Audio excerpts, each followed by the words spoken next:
Locked On Podcast Network and Odyssey present Locked On Sports Today. Could Aaron Donald actually be retiring from football this offseason? Why this might look like the best Boston Celtics playoff run, but it isn't. And the worst call in the history of the Stanley Cup Playoffs was made in Game 1 of the Western Conference Finals. I'm Peter Bukowski, starting your day with the can't-miss stories and biggest debates in sports. You're Locked On Sports Today. Searching all major sports. Found. Let's start with the biggest story. Aaron Donald is arguably the best player in football, one of the best football players we have ever seen. The question is, how much longer are we going to see him, with now the rumors of his retirement ramping up after he went on a podcast and said that he would be at peace with moving on, that he wants a new contract to figure out his future. Joining me now from Locked On Rams, Travis Rogers.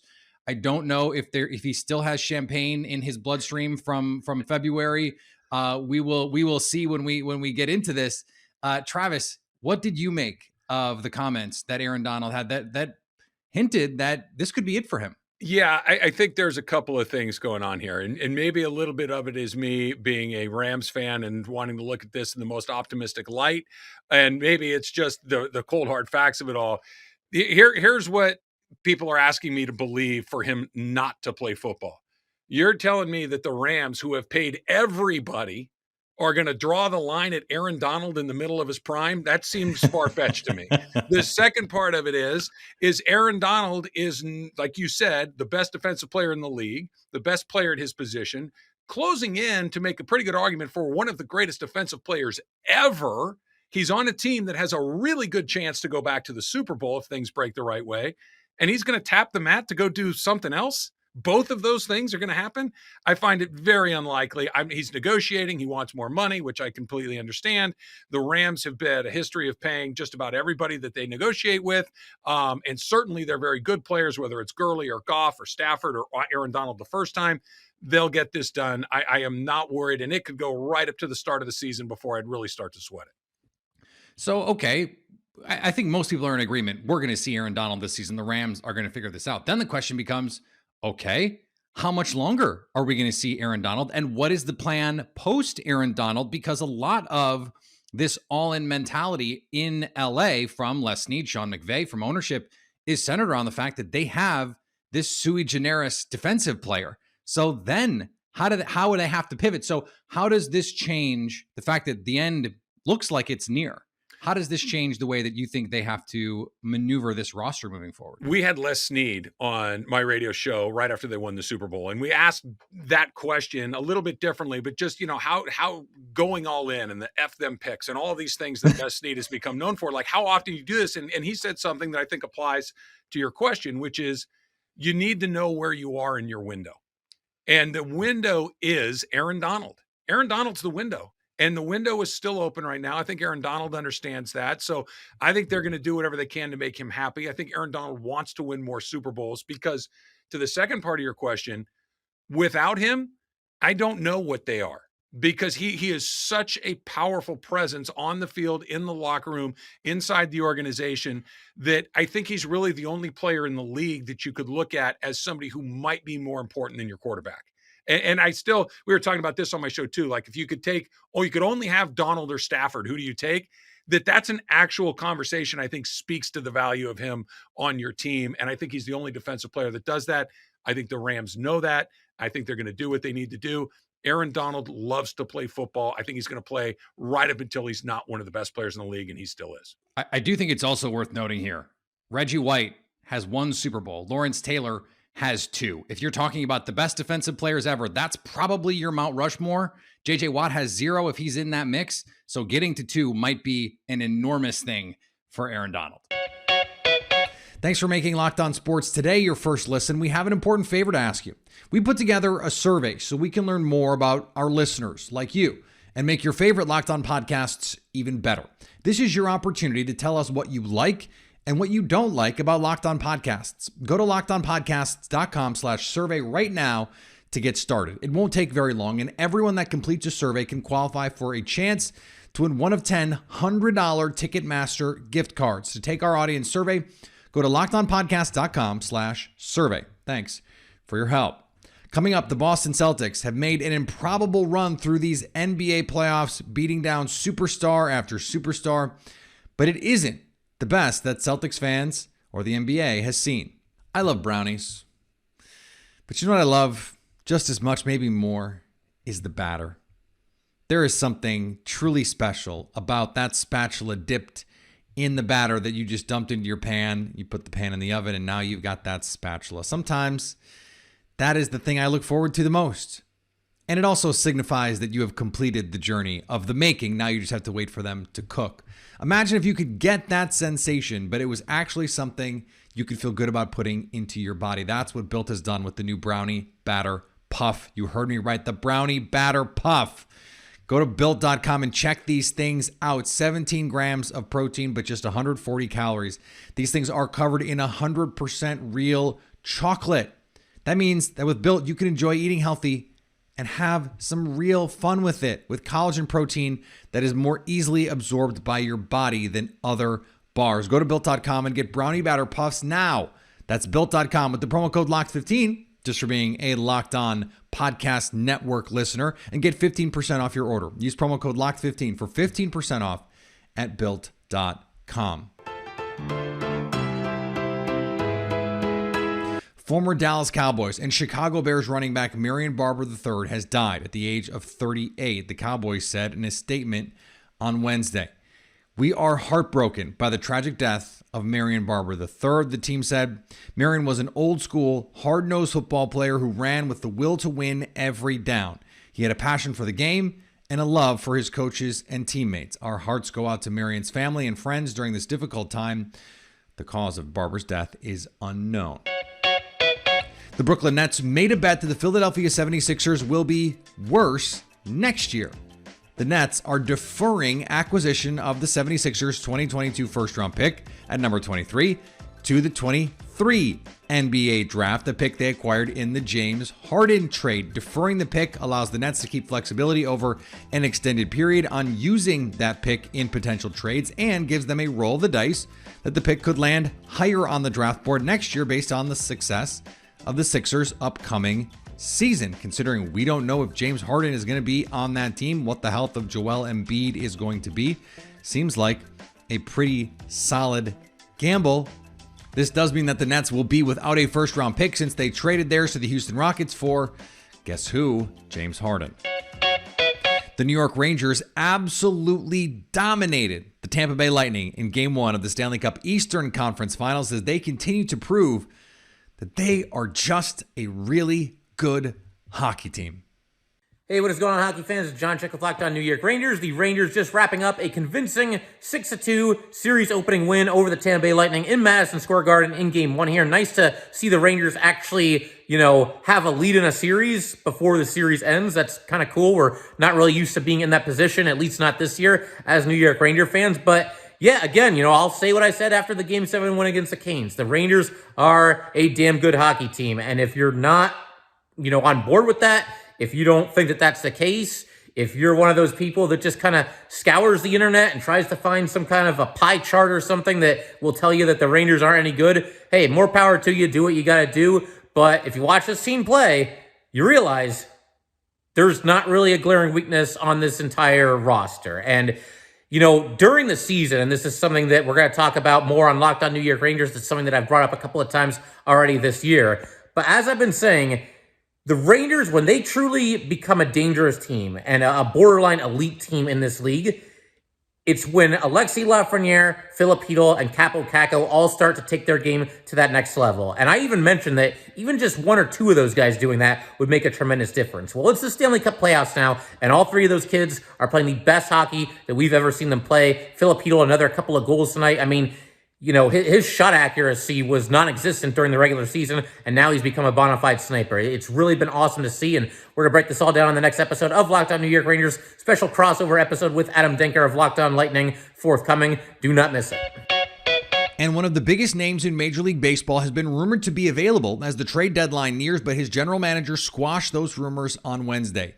Mike Rizzo says the Washington Nationals will not trade Juan Soto, insisting instead that the club intends to build around the superstar outfielder. Soto is eligible to become a free agent after the 2024 season, while he will still be just 25 years old. The former National League batting champion said earlier this year he declined a 13-year, $350 million contract from the Nats before this past winter's lockout. That means he's going to get more. Amazing. And the San Diego Padres were so close to avoiding the sweep at the hands of the St. Louis Cardinals.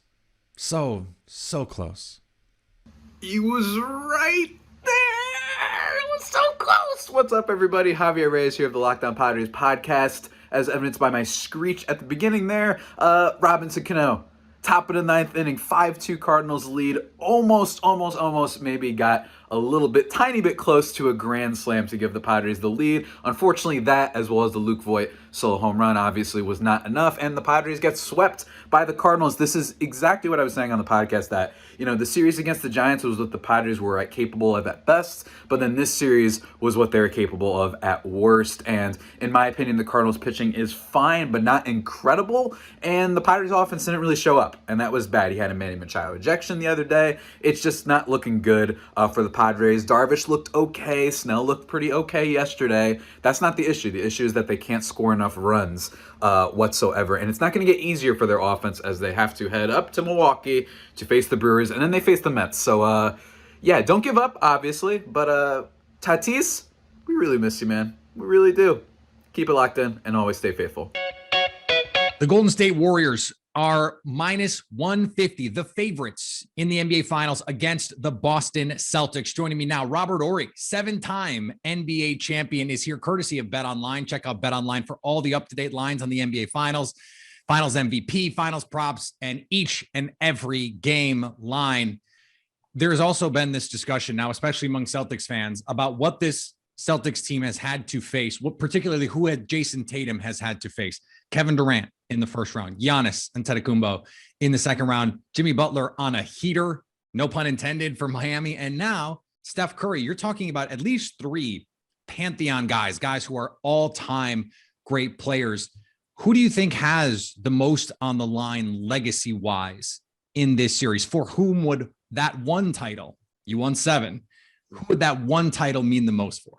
I'm going to go off script a little bit, and I'm going to stop people from thinking this is going to be the greatest run ever by the Celtics. That's not true, because you got Hornacek, Karl Malone, you got Kevin Johnson, Charles Barkley, you got Dennis Rodman, MVP, David Robinson, then you got Shaquille and Penny. Now that is the greatest run back in '95. So when people say this might be the greatest run, stop it. You know what I'm saying? Because all these teams was 55, 50 plus win teams. And so I just think if you look at this game and you have to pick an MVP, of course, it's going to be Tatum. But this run that the Celtics are on is incredible. Don't get me wrong, because they've been able to win on the road, which is key, because you have to win on the road in order to win championship. That's unless you have home court advantage, you protect your home court. But I just think overall, when you look at the makeup of these two teams, they're similar. Golden State Warriors, they were the Celtics 6-7 years ago when they first entered the playoffs. And nobody thought they could win a championship. Next thing you know, they win a championship. Then the following season, they win all these games and don't win a championship. And then they get KD, then they win 2 more. But I think if you look at the Celtics, there are so many similarities with these teams that people are always going to say, oh, let's go with the veteran leadership. Let's go with the fan favorite and Steph. Let's think about it, because everybody wants Steph to win, because we know he got robbed one time with the MVP in the finals, and then he took a step back and let KD come into his team, which is Steph's team, and take 2 MVPs. And so I do think Steph has a lot to prove, and his legacy is on the line when it comes to this, because all the chatter now is about him not having a MVP in the finals, which we all know he was robbed and won. So let's be real about that. Mm-hmm. I'm looking at these MVP odds as you're talking about the MVP, and we expect Curry and Tatum right at the top in terms of the odds. You're not getting really good value there. I'm looking at Jaylen Brown 10-1. Yeah. I'm looking at Draymond, 22-1. Like if he really turned it up defensively, people forget in that game 7 against the Cavs, he had a triple-double in that game. He was the best Warrior on the floor in that game. I'm looking at Marcus Smart at 40-1. It seems like you can get some good value. And we've seen, including in this Warriors run, that it's not always the stars who win these finals MVPs. It's true. For me, if I wanted to take the odds, I'm going to eliminate the top 3 automatically. And I don't think Clay is, Clay is a game 5, game 6 type of player. But me, I would go with Andrew Wiggins. If I had to pick someone with the odds, I would go with Andrew Wiggins, who is 20-1. And think about it. He has started to come into his own. Yeah. After that dunk on Luka, all of a sudden this dude is smiling big. He's enthusiastic. He's playing hard, and he's an all-star. I think some people forget he was an all-star. I think this is a good way, the biggest stage, to show everybody that the all-star committee didn't make a mistake. So if I had to take because I don't think Draymond Green, he doesn't shoot enough, and he's going to have to guard too many people, so he's going to be all over the board. So if you look down that list of people and you want to say, odds maker, for me, I would take Andrew Wiggins 20-1.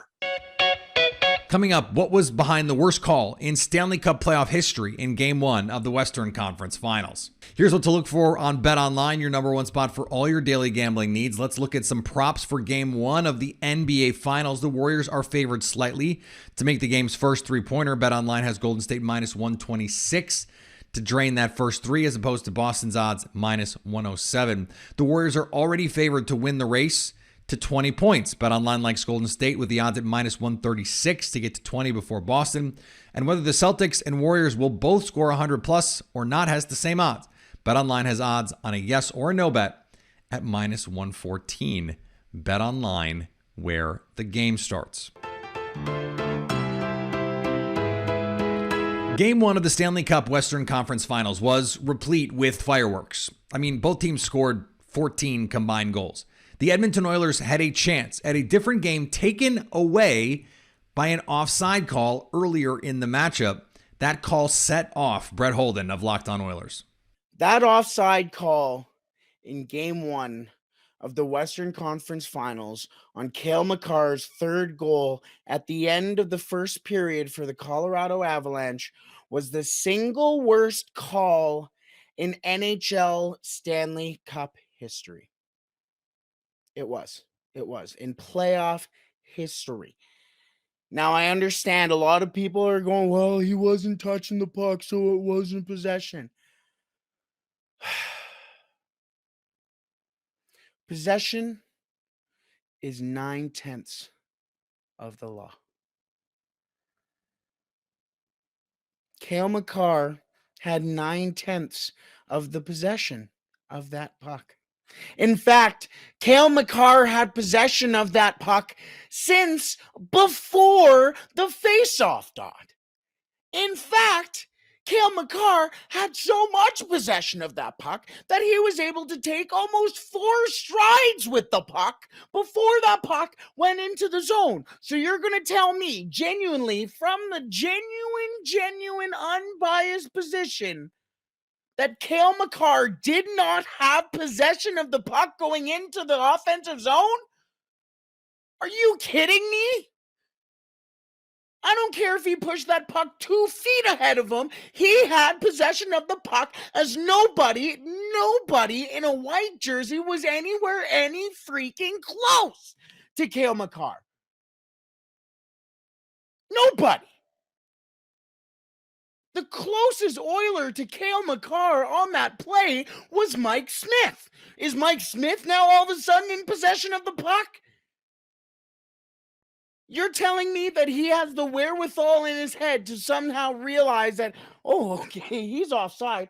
I might as well, I don't have possession of it. I'm not touching it.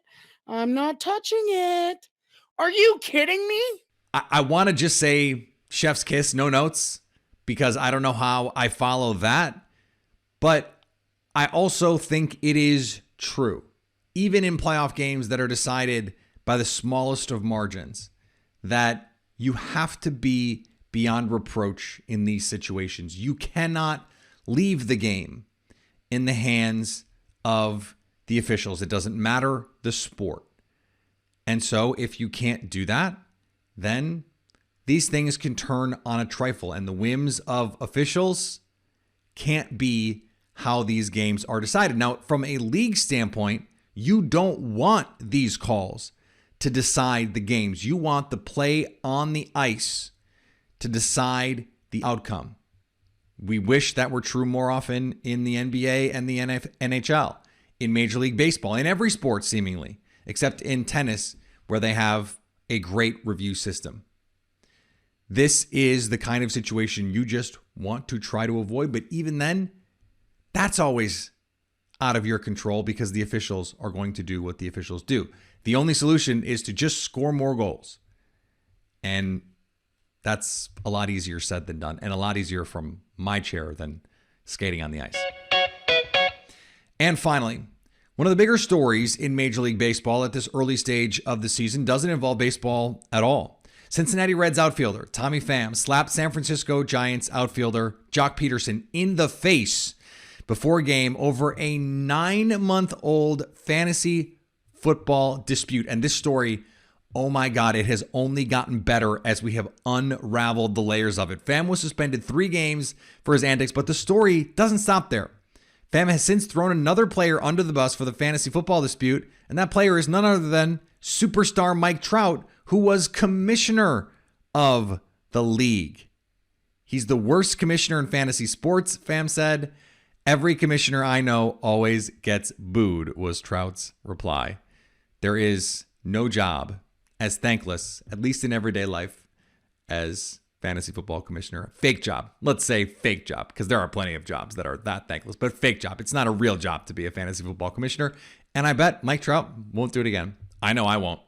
Thanks for making Locked On Sports today your first listen. Now go make your second listen Locked On NBA. From the first jump ball of the play-in tournament to the last possession of the finals, Locked On experts take you deep inside the playoffs with insight and analysis affecting all 30 teams.